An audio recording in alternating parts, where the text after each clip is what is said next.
Boa noite, nono A, nono B, tudo bem? E aí, realizar aí nosso texto dissertativo? Espero que sim.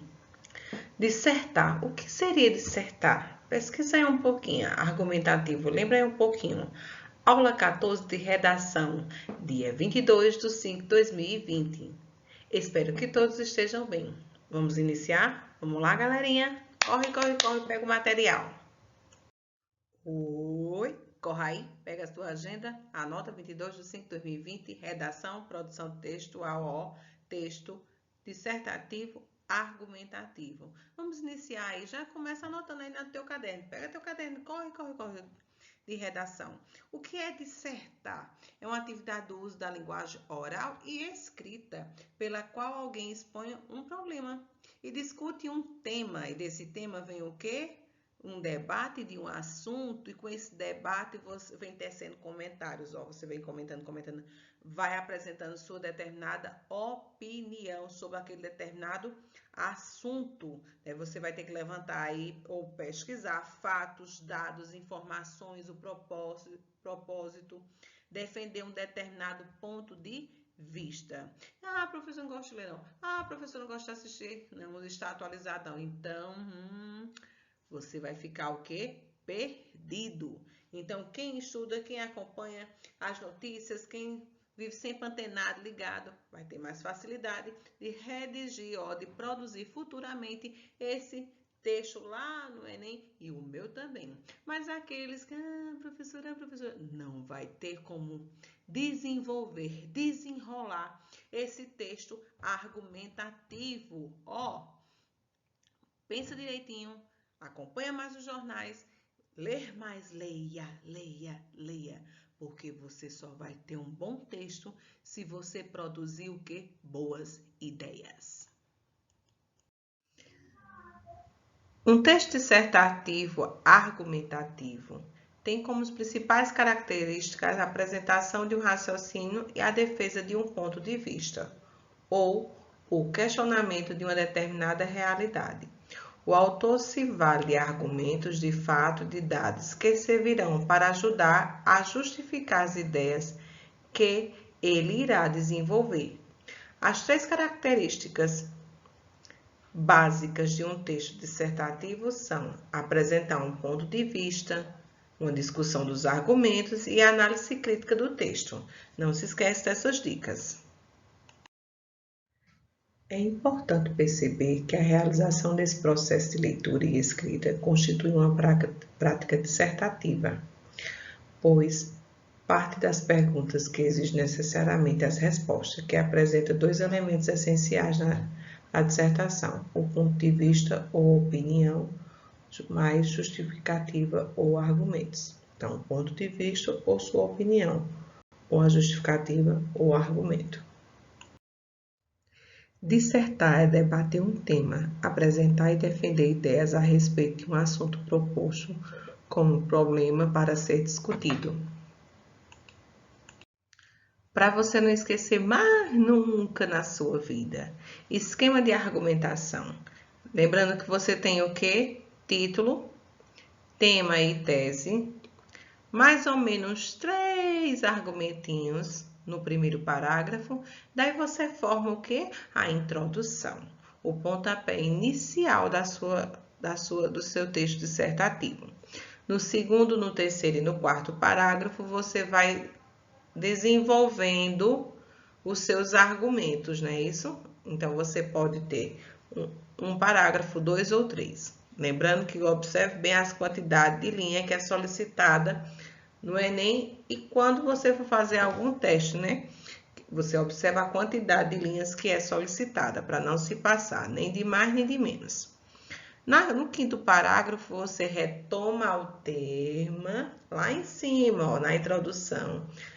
Faz uma observação, ou você critica ou você dá uma solução, que chamamos de conclusão.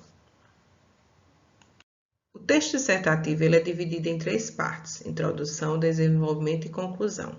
Na introdução, apresenta-se o tema a ser discutido, criando condições para que o leitor acompanhe a evolução do texto de maneira gradual e ordenada. Não se esquece disso.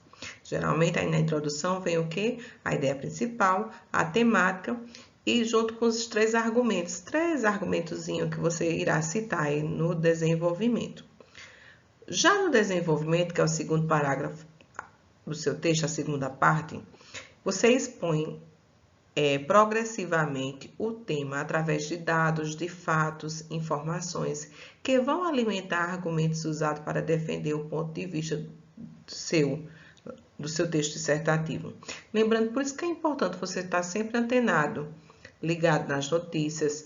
Veja que os últimos Enems, vários estudantes, né, ficaram perdidos com as temáticas solicitadas.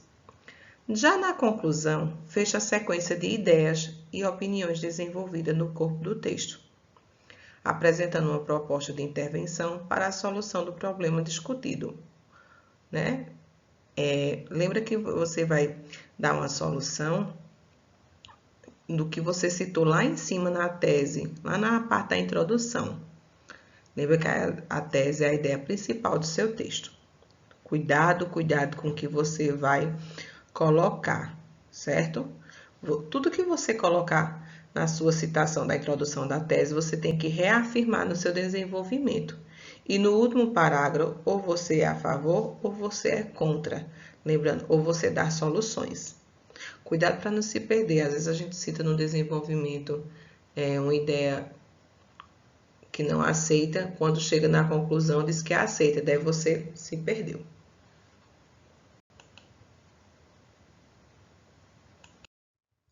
Aí você deve estar aí se perguntando, por que eu estudo tanto gramática?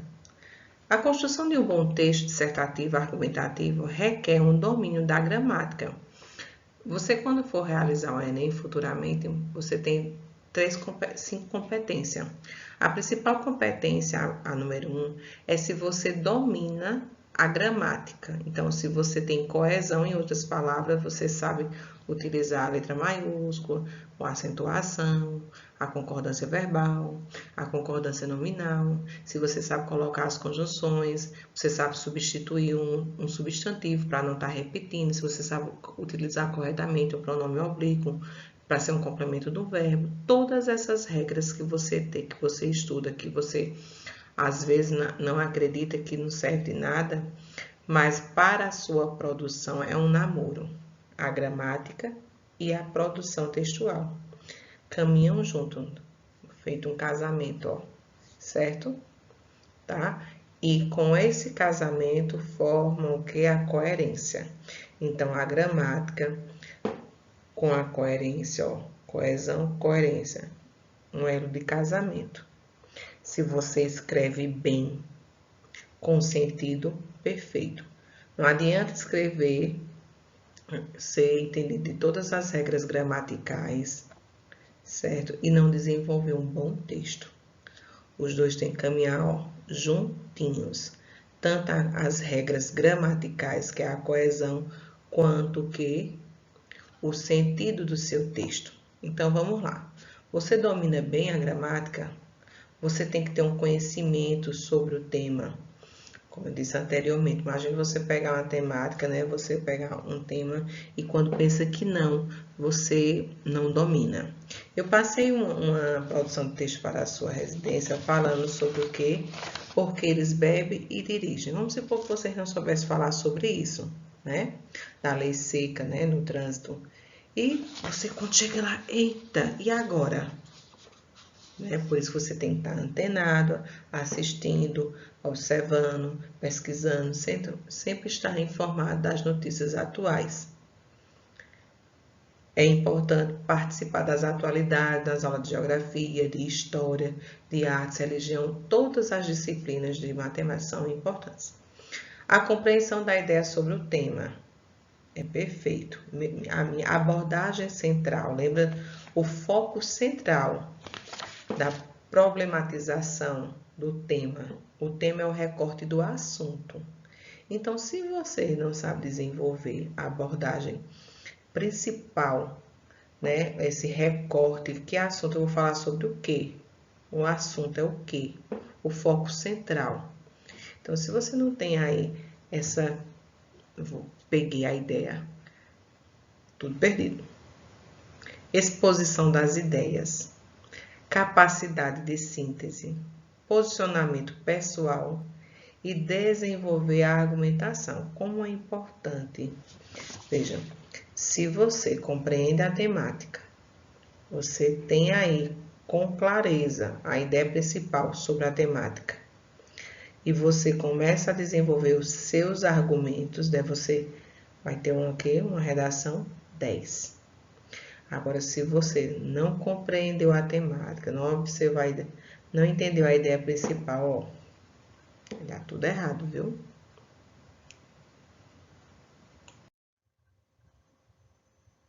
Lembra do namoro, né? Para se ter um bom namoro num texto dissertativo, eu tenho que entender a gramática e o sentido do que eu estou escrevendo. Não se esquece disso, tá?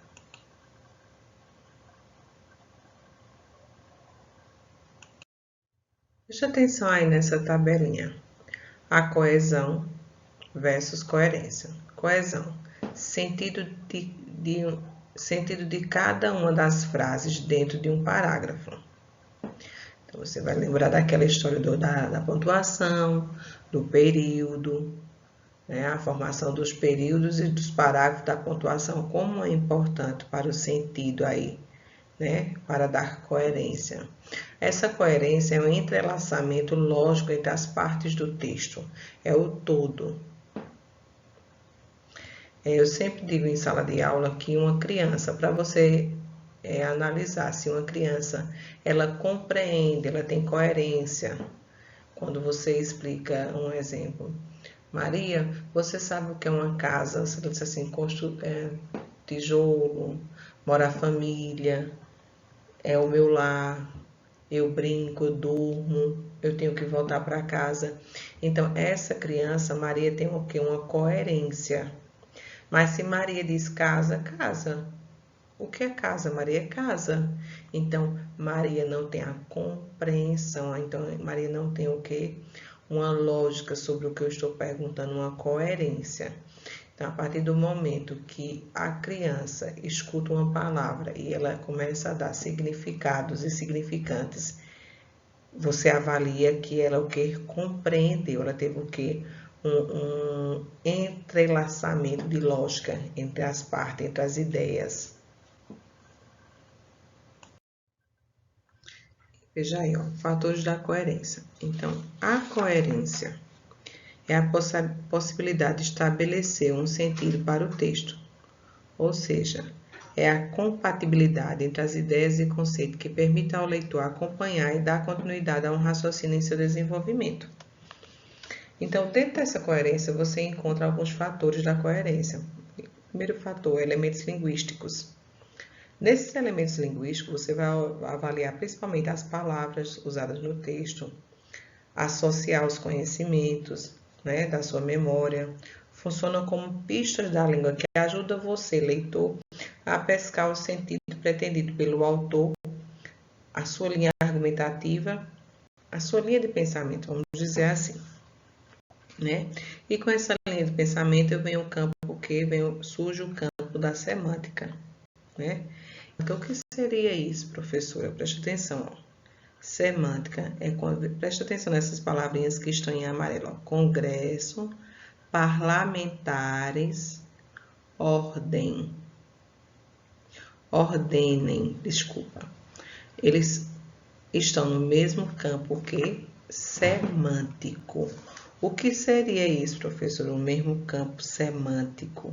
Congresso, parlamentares e ordenem, que eles dão as ordens. Ó. Então, ó, assim, esses artifícios da linguística, como o uso de palavras do mesmo campo semântico, essas palavras têm o mesmo campo semântico. E essas posição delas, veja que não altera o sentido dessa interpretação dessa frase. Daí você tem aí, ó, novos e novos. Só que o segundo novos, ele está aí, ó, entre parênteses, não é isso?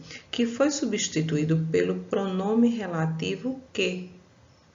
Para você não repetir, o Congresso brasileiro precisa de novos parlamentares, novos que ordenem honestamente. Para você não repetir essas posições de adjetivo, você substituiu, foi substituído, você tem que substituir, esses novos, esse adjetivo, pelo pronome relativo. Por isso que é importante. Vocês vão estudar muito ainda nesse nono ano os pronomes relativos, essa substituição, deixa seu texto rico.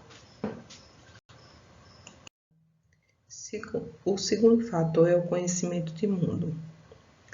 Todas as experiências vividas são guardadas na nossa memória, de maneira que, quando lemos um texto, só conseguimos entendê-lo inteiramente se reconhecermos as informações ali contidas.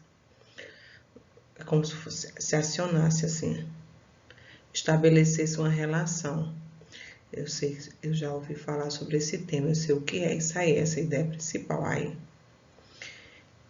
É difícil quando você não tem essa visão e quando você fica perdido. Você tem aí uma frase, tem algumas palavrinhas também em amarelo: bárbaros, mouros, grupos neonazistas. Então, se você percebe bárbaros, mouros e grupos neonazistas, você estabelece um termo aí destacado, essas palavras. E logo é notório que quando se diz bárbaros, mouros, quem eram os bárbaros, quem eram os mouros? O repúdio aos bárbaros, bem como os escárnios e aos mouros infiéis, são agentes dos sentimentos que hoje explodem em grupos neonazistas. Então, você vê que ele tem um conhecimento de quê? De mundo. Ele estudou lá na aula de História e Geografia sobre isso, sobre essa escolarização. Quem eram os mouros, quem eram os bárbaros, quem eram os grupos neonazistas. E faz o quê? Uma relação de informações pelos meios de comunicação a qual se dirige no seu texto dissertativo, argumentativo. Então, em geral, é difícil para você que está escrevendo quando você não entende o que é solicitado.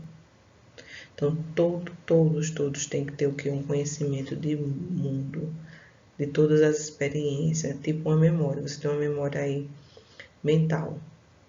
E quando você lê um texto, você já liga, já compreende, já se inteira, já lembra de uma história, já lembra de uma questão de ciência, você tem um conhecimento que de mundo. E você vai ligando essa temática. A coesão.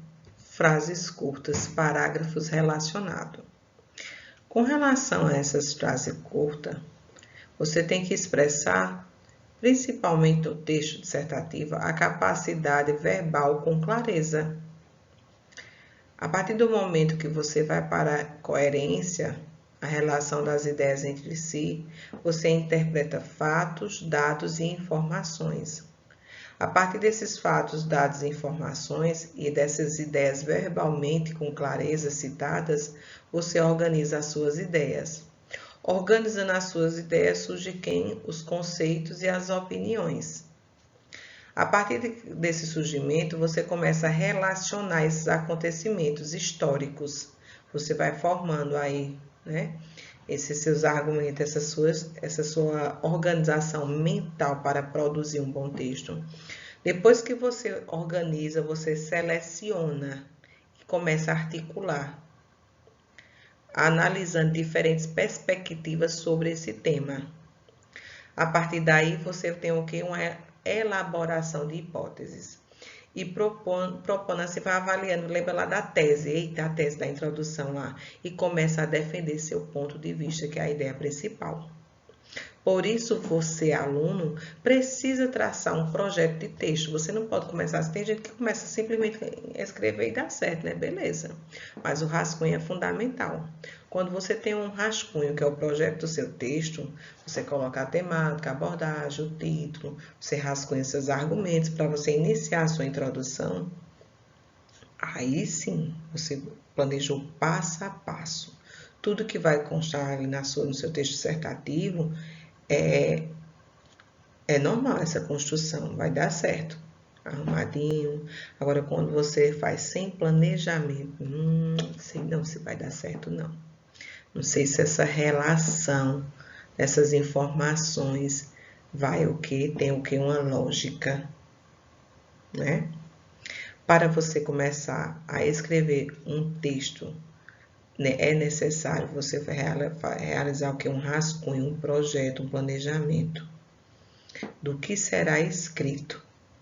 Você determinar, limitar esse tema. Cuidado, eu vou falar de violência, vou falar sobre o que da violência, né? Para você ter um domínio quando você for fechar. Eu vou citar aqui uns procedimentos necessários para a elaboração desse texto, desse projeto, desse rascunho. Você tem que ler e interpretar com atenção o tema, primeiro ponto, certo? Ler e fazer a interpretação inicialmente. Eu estou lá, vou realizar aí a prova do Enem. Então, a primeira coisa que eu tenho, para o tema. Fala sobre o quê? Qual a ideia principal? Segundo momento, você tem que checar, aproveitar todas as informações, tudo dos textos motivadores, dos textos verbais, não verbais. Geralmente vem os 3 textos motivadores, pode vir uma música, uma ensagem, uma crítica, uma tirinha, uma melodia, uma notícia, uma receita e assim por diante. Depois que você viu todos esses textos verbais sobre o tema e não verbais, certo? Quando eu digo não verbais, o que está escrito verbal e os não verbais são aqueles em símbolos, desenhos, fotografias, gráficos, estatísticas e assim por diante. Terceira informação, identificar, determinar todas as possibilidades de análise da questão da temática.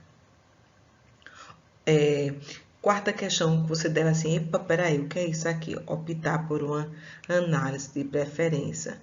Se você domina ou não aquela temática citada ali, aquela abordagem sobre aquele assunto.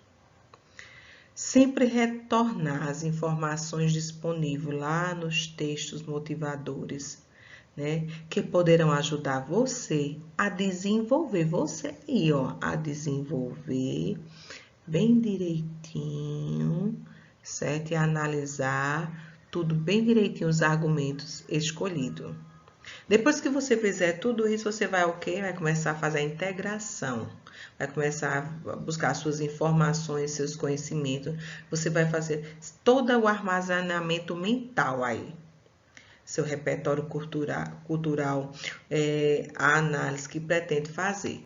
Veja, você vai fazer tudo o que? Um armazenamento mental e vai expor, vai colocando lá no seu rascunho. Eu vou falar sobre isso, sobre aquilo, vou defender isso, vou ver aqui, vou ver isso aqui, eu escutei isso, que relaciona com isso, aquela reportagem, você vai fazendo essa organização mental. E a partir do momento que você faz essa organização mental, você estabelece com clareza de que ponto de vista será abordado esse tema e essa tese será defendida de que forma no seu texto? Veja que eu citei uns 7 procedimentos para você começar a iniciar. Aí sim, você fez um planejamento. Você começa a elaborar suas hipóteses, né? A tese a ser defendida, seja favoráveis ou não, né? Você esboçou no papel suas ideias, seus argumentos que vieram à mente, registrando todos a esquematização, né? Inicie a escrever um rascunho de acordo com a sequência estabelecida dos passo a passo anterior. Então, parabéns aí para você com essa obediência. Agora, se você tem o costume de chegar e desenrolar e de pronto, desenrolei, ótimo, parabéns. Se não, segue todos esses procedimentos. Lembrando que um bom texto tem que ter coesão e coerência. Conhecimento compartilhado. Cada indivíduo constrói a sua própria enciclopédia. Conhecimento ao longo da sua vida, mais ou menos, igual a daqueles que vivem no seu meio social, político, econômico e cultural. Para que haja uma compreensão entre esses dois interlocutores por meio de um texto, é necessário que ambos partilhem de alguns desses conhecimentos.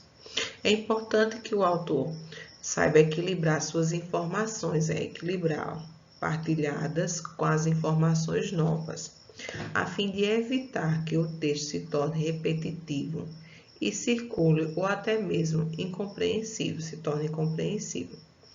Todas essas palavras que você vai colocar no seu texto, elas têm que ser muito bem explicadas pelo autor, pelo quem está escrevendo o texto. E a partir do momento que você desenvolve, tem que ter uma comunicação dessa mensagem com quem está lendo. É necessário que partilhe esses conhecimentos. Lembre-se que você não só está escrevendo o texto para você está escrevendo esse texto para ser compartilhado. Eu tenho uma mensagem, quero ver que quem é o leitor, se ele absorveu essa ideia, da sua ideia, dessa abordagem apresentada no seu texto. Então, no texto dissertativo, você vai ter o que? O tema, o assunto sobre o qual se escreve, o ponto de vista e a posição que assume diante do tema, as argumentação, que é a fundamentação do posicionamento, a defesa do seu ponto de vista. Não se esquece que essas partes são fundamentais. Tema, ponto de vista e a argumentação. Veja aí, defender uma opinião com argumentos coerentes e adequados é o aspecto mais importante de um texto dissertativo. Além da argumentação articulada, a dissertação deve apresentar também uma linguagem clara e uma estruturação lógica, nessas três partes, introdução, desenvolvimento e conclusão. Então, lembrando, veja, na introdução você vai ter o tema e a tese e a situação bem rapidinha dos argumentos. No desenvolvimento você vai falar sobre tudo, os parágrafos aí que você defendeu lá a tese, Você vai fazer a sua comprovação da tese apresentada, e compartilhar aí essa análise de fundamento, Demonstrar a relação entre essa temática proposta e a sua ideia principal. Já na conclusão, você vai mostrar o que, se for no caso de uma síntese, você deve resumir os argumentos e repetir sua tese, concluindo seu raciocínio, construído desde a introdução. E se for uma proposta de solução, é preciso que você apresente soluções práticas e detalhadas acerca dos problemas levantados no seu texto, tá? São características da dissertação, veja aí. Letra A. Defesa de uma tese através da organização de dados, fatos, ideias e argumentos em torno de um ponto de vista definido sobre o assunto em questão. Nela deve haver uma conclusão e não apenas uma exposição de argumentos favoráveis ou contrários sobre determinada ideia. B. Os eventos são organizados cronologicamente, com uma estrutura que privilegia os verbos de pretérito perfeito e predicados de ação relativos a eventos que se referem à primeira e à terceira pessoa, presença de enunciados que sugerem ação e novos estados. C. Predominância de caracterizações objetivas, físicas e concretas e subjetivas, dependem do ponto de vista de que as descrevem. E o uso de adjetivo. Os tipos dos verbos mais comuns na estruturação do texto são os verbos de ligação. Letra D. Tipo textual, marcado com uma linguagem simples e objetiva, sendo que um dos recursos linguísticos marcantes desse tipo de texto, é a utilização dos verbos no imperativo, numa atitude correta. Veja aí, primeira vez, vamos lá? Quem você aí eliminaria? Pensa direitinho, vamos por eliminação. Veja aqui, eventos que são organizados cronologicamente, vá por eliminação, já elimina essa letra B. Predominância de caracterização objetiva física, uso de adjetivos. Quando ele diz aqui Ó, eu praticamente já eliminei duas, B e C. Fica A e a D para você resolver. Pensei um pouquinho. Ó, a resposta correta eu já tinha lá eliminado a B e a C, né? Veja a letra D. Tipo textual marcado por uma linguagem simples, de forma alguma. Tem que ser uma linguagem, né, organizada, rebuscada. Desculpa. Sendo que um dos recursos linguísticos marcantes desse tipo de texto é a utilização do verbo imperativo, indica ordem. Faça agora. Ou se não, eu quero. Não, de forma alguma. Elimina. Então, sobra aqui a letra A, defesa de uma tese, que é a ideia principal, através da organização de dados de fatos, ideias e argumentos, ó, em torno de um ponto de vista. Lembra do ponto de vista? Nela deve haver uma conclusão e não apenas exposição de argumentos. Então, quem acertou, parabéns para você. Leia aí o texto, ó, abaixo. Regime, ginástica e cama. A falta de sono adequado é definitivamente um fator de risco isolado para o ganho de peso. A matemática da perda de peso é simples. O consumo de calorias deve ser inferior ao total de energias gastas pelo organismo. Nos últimos 5 anos, porém, uma série de estudos vem demonstrando que um terceiro fator deve ser incluído na equação do emagrecimento: o sono. Como a má alimentação e o sedentarismo, uma sucessão de noites mal dormidas pode condenar o fracasso qualquer na luta contra a balança. A pesquisa mais recente é uma das mais intrigantes sobre o assunto.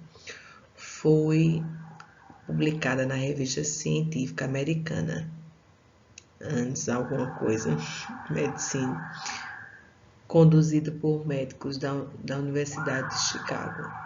Ela demonstrou que em um período de pouco sono, a queima de gordura corporal é 55% menor e a perda de massa magra 60% maior.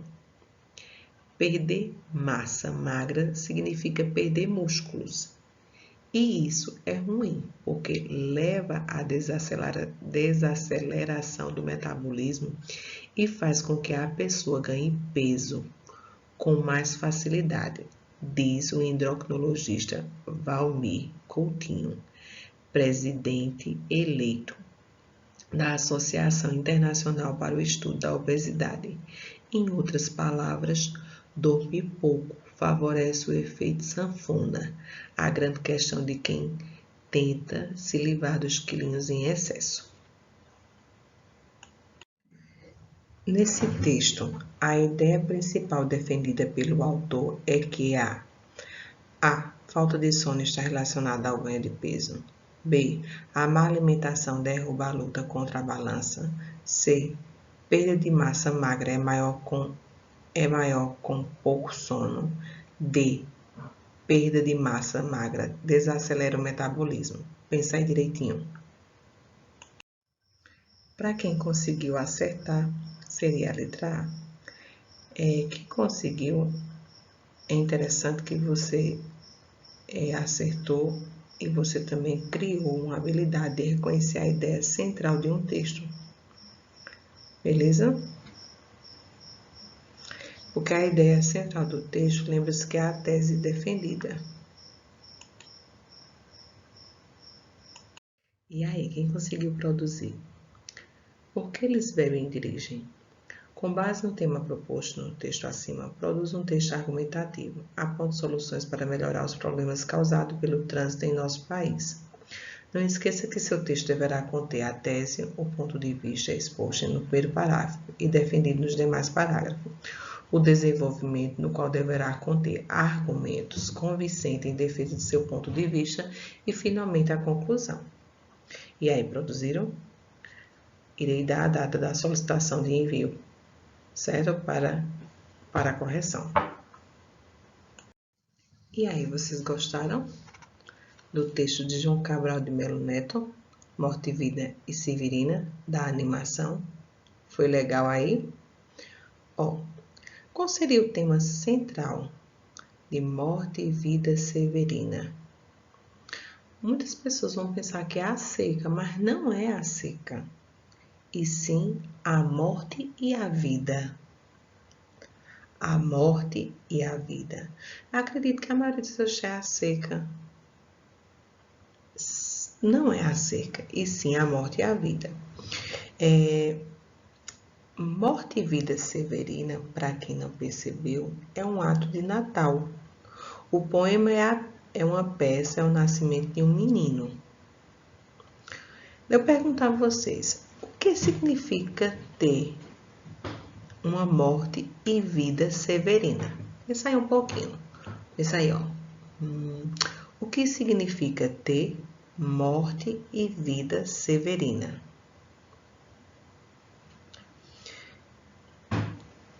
Uma vida e uma morte severina é uma expressão que denota uma vida e mortes sofridas. Basta considerar que o Severino, lá daquela animação, é um apelido genérico. O que seria um apelido genérico? Pensa aí um pouquinho. Dados aos retirantes nordestinos. Você vai na farmácia, pede um medicamento, ele só tem um genérico. Lembrou? Deu uma ideia aí? E aí? Conseguiu identificar? Ótimo. Então, o que significa ter uma morte e vida severina?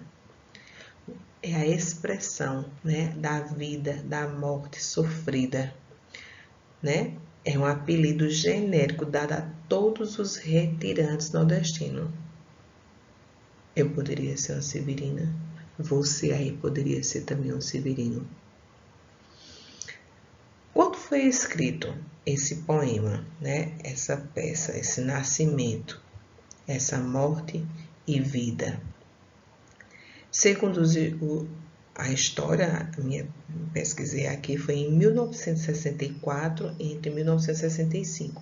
Mas se ele iniciou em 1964, a sua publicação só foi em 1955. Mostra também aí um conflito social, né? Vocês analisarem essa abordagem. E nesse conflito social, não sei se vocês já estudaram, acredito que se ensina nas aulas de geografias e de história, falando de reforma agrária. Os professores, o que é que tem a ver de reforma agrária? A reforma agrária leva você o quê? Há um problema aí, ó, muito antigo de quê? Da divisão de terras que é desiguais. Uns com tantos e outros sem nada.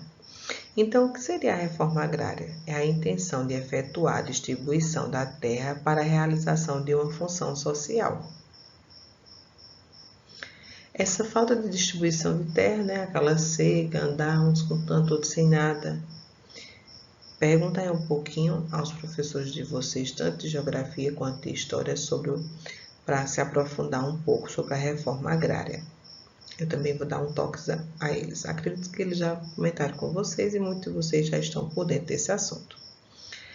Essa trajetória de muitas mortes, falta de esperança, na fala do mestre Carpina, observa-se um olhar de quê? Lá no finalzinho da história.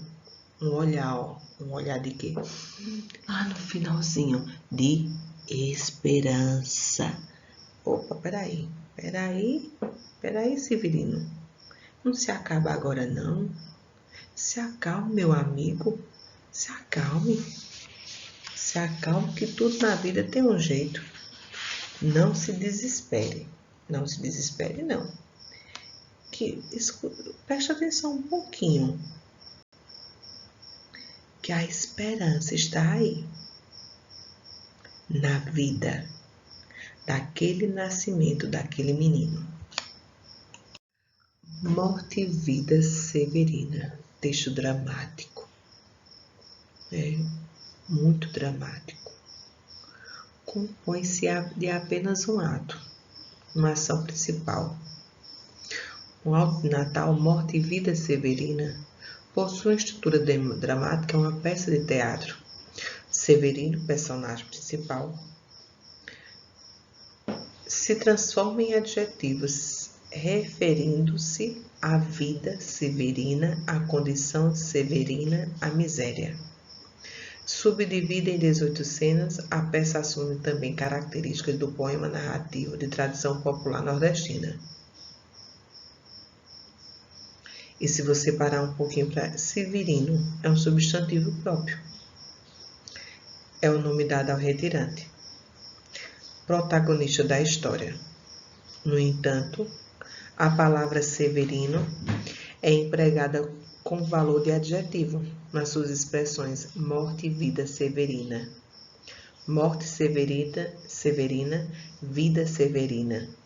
Então ele sai de ser, ele deixa de ser a classe gramatical de um substantivo próprio e passa a ter o que é a função de adjetivo. Então seu significado, o sentido ao seu contexto, ele tem uma modificação, né? Você tem que ter cuidado aí. Se cai numa prova aí, avalie a classe gramatical que se refere ao nome severino. Deve ser bem substantivo. Não, senhor. Você tem que ver, ó. Nome do retirante severino. Mas quando diz morte severina, vida severina, valor adjetivo. E você vai caminhando, ó. Mesmo quando é uma explosão, como a de ar um pouco franzina, mesmo quando é a explosão de uma vida severina que significa adjetivo. Quando diz o nome do retirante severino, substantivo. Lembrando que Severino só renovou as esperanças de uma vida melhor quando viu o quê? O nascimento. Ele pensou que tudo estava perdido. Ele opa. Nessa obra, Morte e Vida Severina, de João Cabral de Melo Neto, identifica-se algumas figuras de linguagem. A riqueza de símbolos, né? A metáfora, veja aí, em todo o texto as figuras de linguagem asseguram a forma dramática do poema. São frequentes as metáforas que surgem já na construção do seu próprio Severino, a alegoria das marginalizados, sua viagem que por sua vez é uma metáfora da vida dos retirantes na sua luta por sobrevivência. Há roupagens metafóricas na imagem do rosário, com suas contas, a estrada com suas vilas. Cabe ao retirante rezar todas as contas, ou seja, passar por todas as vilas para atingir o seu objetivo, né, que era Recife, ou seja, a sobrevivência. Outra figura de linguagem presente é a antítese. Ideias contrárias, né? Ora retrata as contradições da vida severina, marcada pela luta contra a seca, contra a morte. Essa gente do sertão que desce para o litoral sem razão fica vivendo no meio da lama, comendo os ciris que apanha. Pois bem, quando sua morte chega, temos de enterrá-los em terra seca. Compreenderam? Tá? Ele disse que ele vivia, né, constantemente em terras de lama. E por que ele deveria ser enterrado em terras secas? Essa gente do sertão que desce para o litoral sem razão, fica vivendo no meio da lama, comendo os ciris que apanha. Pois bem, quando sua morte chega, temos que enterrá-los em terra seca. Para aí um pouquinho, pensa no espaço descrito nessa animação. Os olhos dos personagens, o ambiente, essa intimidade entre os personagens, esse envolvimento ligado. Vale a pena também ressaltar a trajetória de Severino, que ele acompanha sempre o rio, né, Capibaribe, com as águas interrompidas pela época da seca. Vilas vazias, engenhos abandonados, miséria e sofrimento. E no Recife, embora haja água, o cenário não é muito dos bons. É quando bate ali a falta de esperança. Ele vem caminhando, percorrendo, e quando chega no final, assim, bate